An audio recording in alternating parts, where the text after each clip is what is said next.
Well, welcome to Monday Devotionals. My name is Ken Burkey, and I want to be very direct. I want to encourage you this week. Yesterday, we celebrated that God is a God of second chances. And we looked at the life of Peter and how he thought his life was over because he denied Christ. He failed Christ miserably, but Christ was not only done with him, he was just beginning Peter's journey of faith. God is never done with us.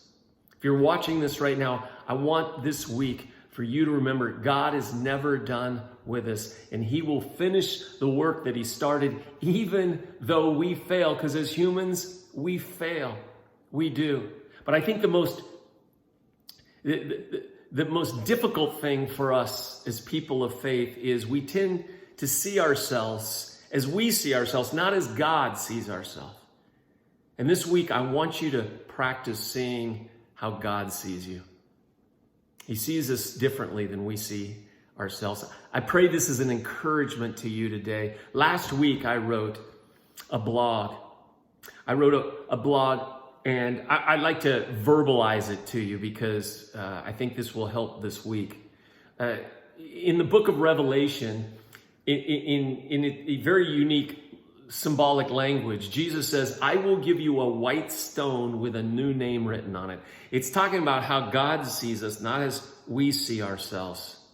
It's easy to see ourselves as a failure, weak, fragile, all of those things. God sees us differently. So Jesus says in Revelation, I will give you a white stone with a new name written on it. What he means is this: in the ancient world, jurors at a trial would vote with stones. If you're a juror, if you held up a black stone, it meant the person was guilty. If you held up a white stone, it meant the person was innocent. So what Jesus announces in Revelation 2:17 is when we stand before God, we will be declared innocent. Not because we never made mistakes, not because we were perfect, but because we will be tried under a different name, a name with no record attached to it. We will be given a white stone with a new name written on it. All our failings and betrayals will be gone forever, recorded against our old name, against that black stone. You see, when we choose to follow Jesus, and we're not going to do it perfectly, trust me. But when we choose to follow him, he changes our name.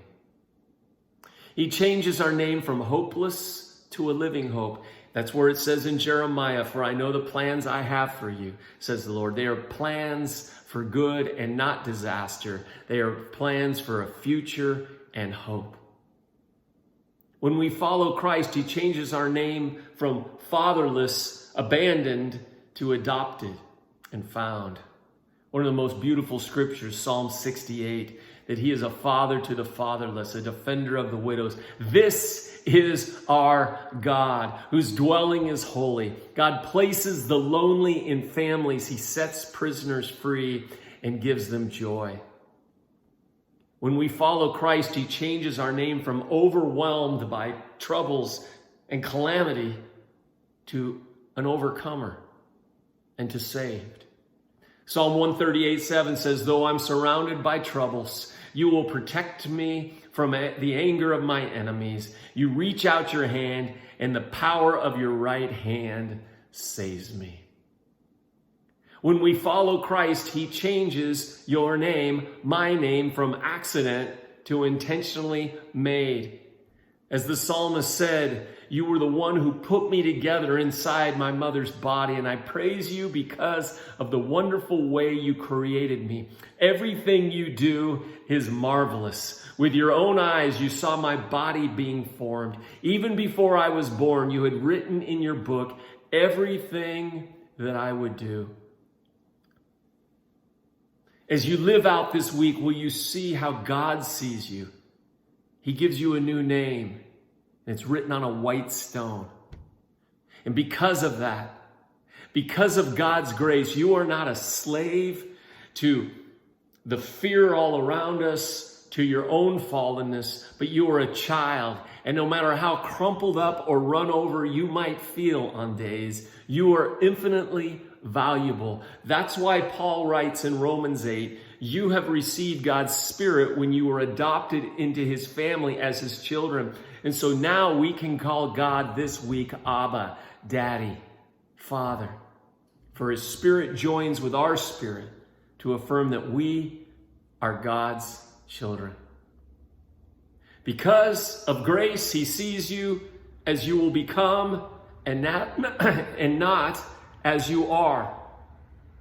You are not a struggling sinner. God doesn't see you as a struggling sinner, but as a redeemed saint. That's why Paul writes in 2 Corinthians 5:17, this means that anyone who belongs to Christ, and I mean anyone, you've become a new person. The old life is gone. A new life has begun. This week, for all of us, I don't know what's going to happen this week, the good and the bad, but may we see ourselves as God sees us. For God is a game changer where relationships supersede religion. God is a shame changer where forgiveness defeats condemnation. God is a blame changer where the shepherd's voice drowns out the accuser. God is a fame changer where his glory outrivals my pride. And God is a name changer where his future for me eclipses my past.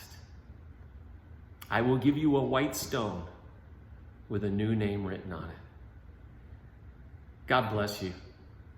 Have a great week. Stay connected with us. If you have a prayer request, fill it out on our Connect card on our website. But God bless you.